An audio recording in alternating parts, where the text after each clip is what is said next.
David Vizard here, and you are watching PowerTec 10. Give me a few minutes of your time and I'll show you how to win races a lot easier. In this episode of PowerTec 10, whatever it says in the corner, I'm going to take a look at something which is probably getting close to unique within the race fraternity.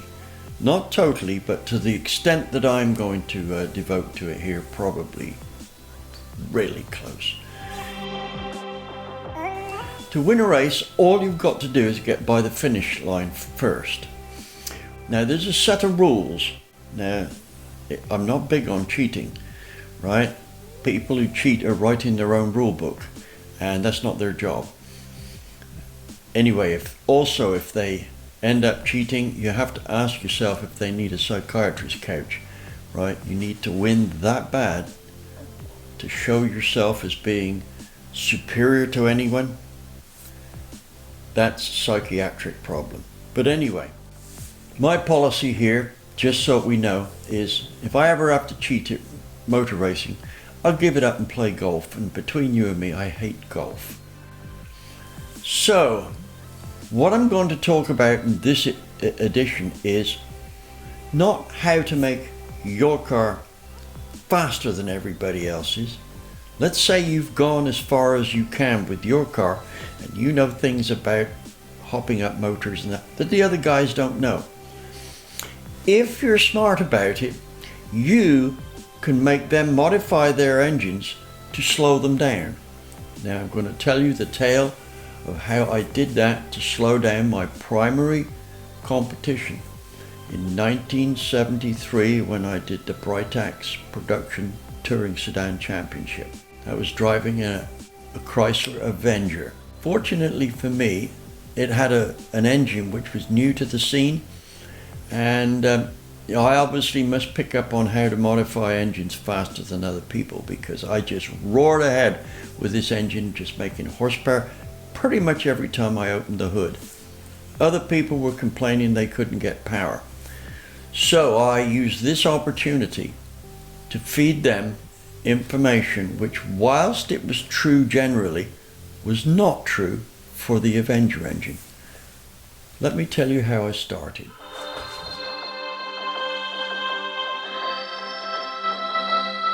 I'm going to make my starting point here a technical issue with the engine.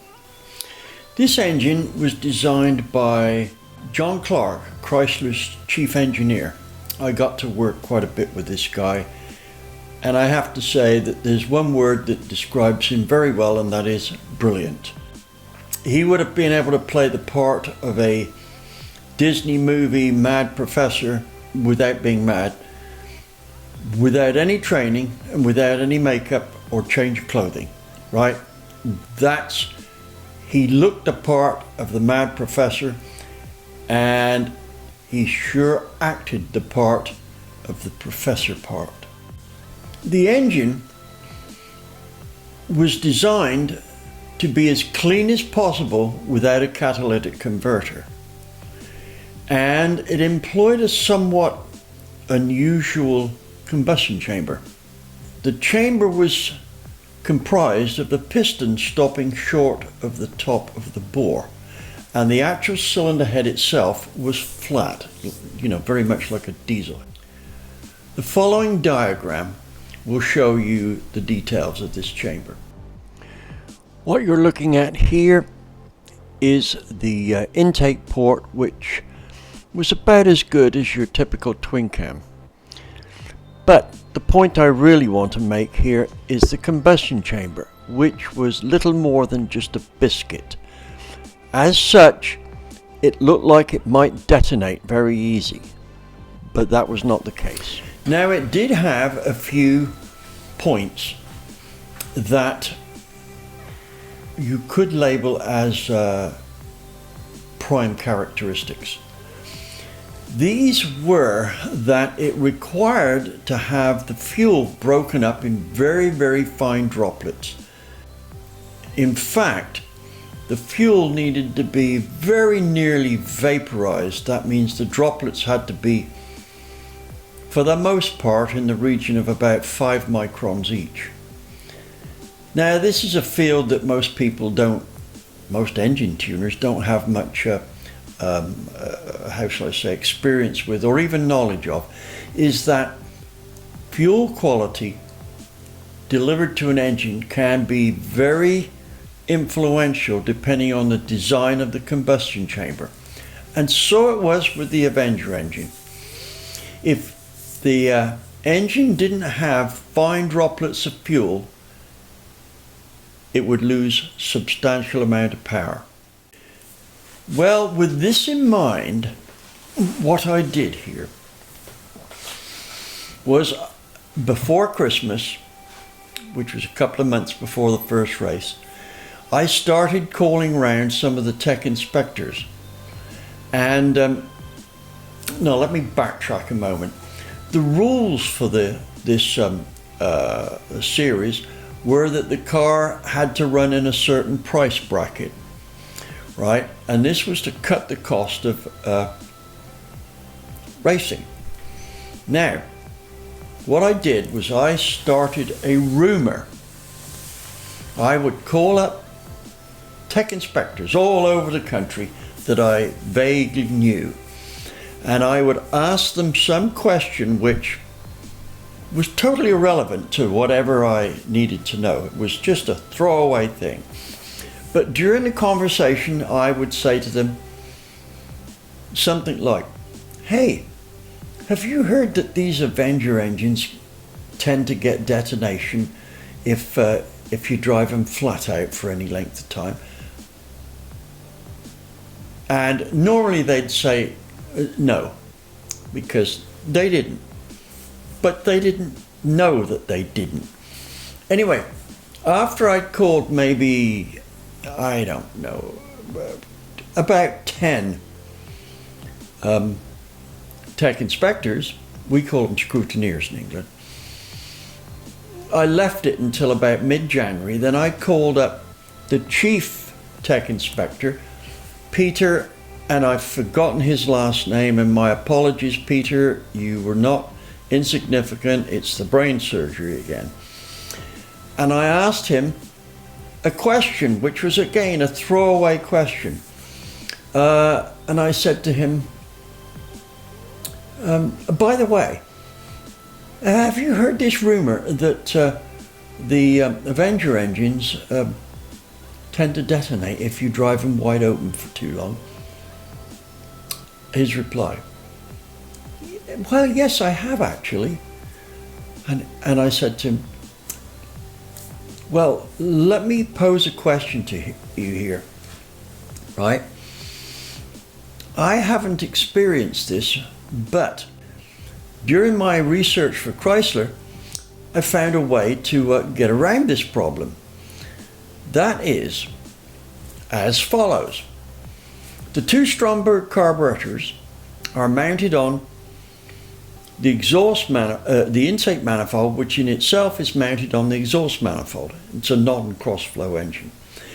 And between the intake manifold and the exhaust manifold is a steel plate with a hole in it. It's about a 1/16 thick. So the exhaust flames coming out the exhaust manifold create a hot spot on the intake manifold, the aluminum intake manifold. And the fuel from the Stromberg carburetors, the air fuel mixture from the Stromberg carburetors plays straight onto this hot patch, and any fuel droplets of any consequence get vaporized, especially at part throttle. So the engine burned virtually a vapor mix at part throttle, and had good brake specifics because of it. When you opened up to wide throttle, the obvious thing is that it would have more cooling air, but by the same token it had more heating exhaust. So still a lot of the air was a lot of the mixture was turned into a vapor. Now vapor takes up room and it cuts the volumetric efficiency. And the cylinder head for the Avenger was very good in terms of airflow. It was at least as good on the intake port as a Lotus twin cam. Now, what I found was, if you cooled the mixture down or cooled the manifold down by putting a steel plate into the between the two intakes with no hole in it, the temperature was reduced vastly and the amount of air that went into the engine increased dramatically.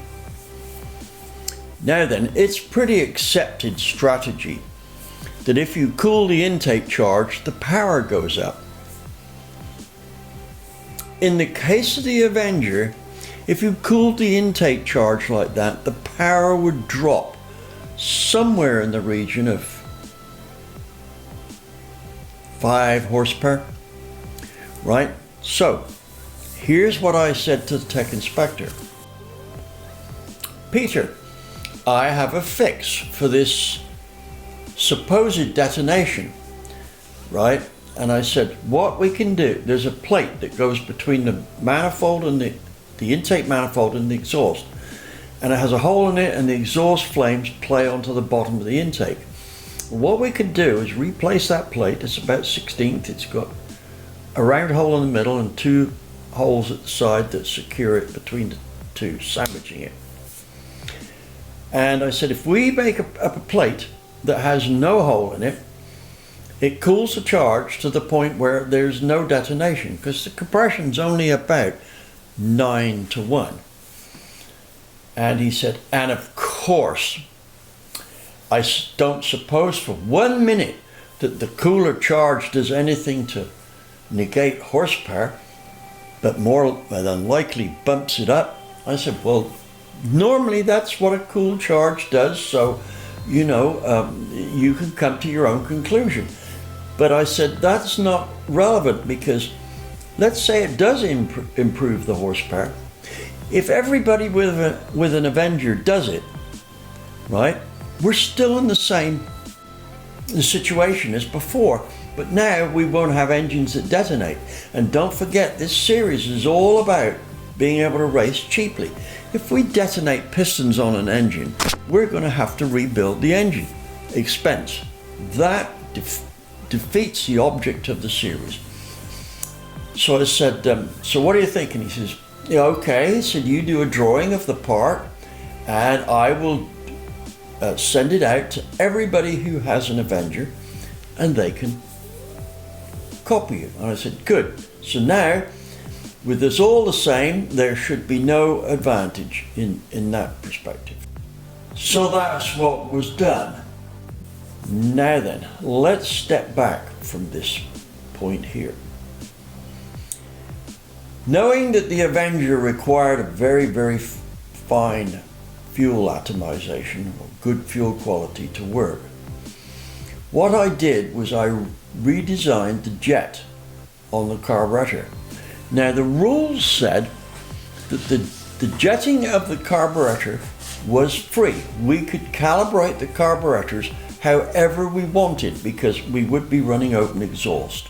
That would possibly affect the mixture of the stock carburetors. So I designed a new jet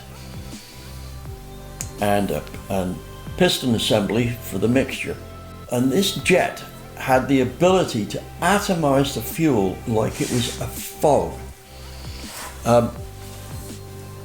Basically, it looked like the fuel particles were typically between 10 and 5 microns, right, which was much smaller than the stock ones. And this had the effect of being able to replace the fact that there was now no heat on the manifold. So this bit is what I didn't tell everybody else. But what happened was this: their engines lost about 5 horsepower because the mixture quality was down. On the other hand, my engine picked up around about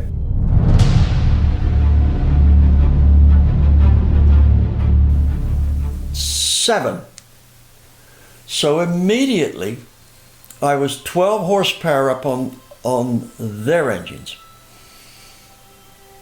Now, we're talking about a 1600cc engine here, which makes, with the muffler on, 84 horsepower. Now you take the muffler off and you get the exhaust pipe length right, and it'll actually make right around about 90 horsepower. Now what happened here was, had they not touched the cylinder head, had they not touched the manifold stuff and that, they would have had about 90 horsepower, but they dropped it to about 85. With the open exhaust and everything else stock, mine made 90 horsepower. But when I added the cooling and things like this, it went up to 102. So here's the deal. Everybody else had about 85 horsepower as opposed to my 102. Now that wasn't the only mod that I did, right? And mod, that's not the right word. I flowed all the air filters to make sure which one flowed the best, and that's the one I used. Now I knew that most of the other guys were cheating because they would take the air filters out, which is good. I could, if I wanted to, say to them after the race, I'm protesting you don't have an air filter in, and if they beat me, I would have won the race. Now I didn't resort to that because I just didn't do it. Now there was other things that I did, which I spent a lot of time on the dyno, selecting spark plugs, picking coils that gave the best output, making the distributors work the best they possibly could, the best plug wires. I flowed about 20 cylinder heads and picked the best one that flowed there while it was still stock. There was nothing done to it, but it was the best flowing one.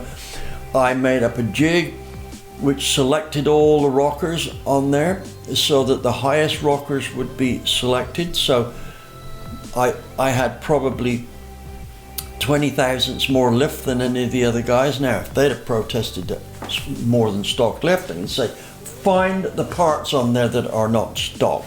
So I did that. Also I found pistons which were the best bet. I found a block that was slightly undersized and honed it out. Lots of engine building moves like that. And finally I ended up with about 114 horsepower compared with most of the other guys. Had they been legal, they would have been 105. However, none of them were legal. Right, so, but it didn't bother me that they weren't, because they still weren't fast enough. Anyway, by the time I got all this sorted out, my car was fast enough. I could put it on pole position, and when the flag came down, I could be standing in the pits, go and walk out to my car, put my helmet on, put my seat belt on, slam the door closed, start the engine up, and be in the lead before lap 6. That's without rushing the driving. Now I had all this together on the first race I did with it was at Mallory Park, and my two main competitors were Alan Minshaw, who was known as King of Mallory, and Bill Sydenham, who was two-time previous champion in this series. And anyway, I arrived at the track with what was probably pneumonia and a temperature of about 102. But I'd had to take a lot of BS from Alan Minshaw, who at the beginning of the series, after the two of them beat me into third place, he said to Bill Sydenham, you know, we should take a picture of David coming in third and send it round all the magazines to show that he's not as good as he thinks he is. Now this is a guy with an illegal car. The engine was built by a friend of mine who didn't know it was for this series. He called me up when he found out that it was not for that, not for the street, but for that series, and he said, Minshaw's engine's illegal. He says, I built it, so I know. It's got a ported cylinder head, it's got a camshaft in it, the carburetor's been bored out, the compression's been raised on it, and he's running a diff lower from Mallory Park. And I said, well, that's grossly illegal. And I said, how much horsepower is it making? And he said, it's making about 100 horsepower. And I said, I'm not worried, mine's making about 103 at the wheels with a legal engine. So I wanted to do this race just to show Minshaw that the nickname King of Mallory was insignificant. Well, I put the car on pole position, and this is with my fever. But let me relate the story there. I went out, did a few laps, came in, and I said to Colin, my crew chief, I said, how'd I do? And he says, well, he says, you never came out of the dog's leg on the same line twice. You're braking earlier than everybody else for the other bend over there. You haven't even gone into it in the same point each time. He said, that's the roughest driving I've ever seen. And I said, forget about that, Colin, I feel like doo-doo. Where am I on the grid? He says, oh, you're on pole position. Right. So, with all of this bad driving, I was on pole position. How did the race go? It was a walk-away win. However, it was toward the end of the season when all this happened. And it turned out that if I won the race, I would stop Chrysler winning the championship. So what I did was I got about a half a lap lead, and then on the last lap, I came up to the start-finish line and parked about 2 feet from it. And Alan Minshaw was half a lap away behind me. Now he was the one that would win the championship now as I passed, when he passed me. Behind him was Bill Sydenham. Bill had said to me beforehand, he says, if you are first at the line, which he said you almost will be, and you let Minshaw pass you, and I'm close on his tail, I will brake and let you go over so you get second spot. Well, they're about half a lap away, and sure enough, Minshaw comes around, takes first spot, Bill brakes, I pop over the line, take second spot, and then Bill takes third. And you know, Alan Minshaw didn't even give me the money for first place. In fact, I don't remember him even thanking me for it. And by the way, he won the championship.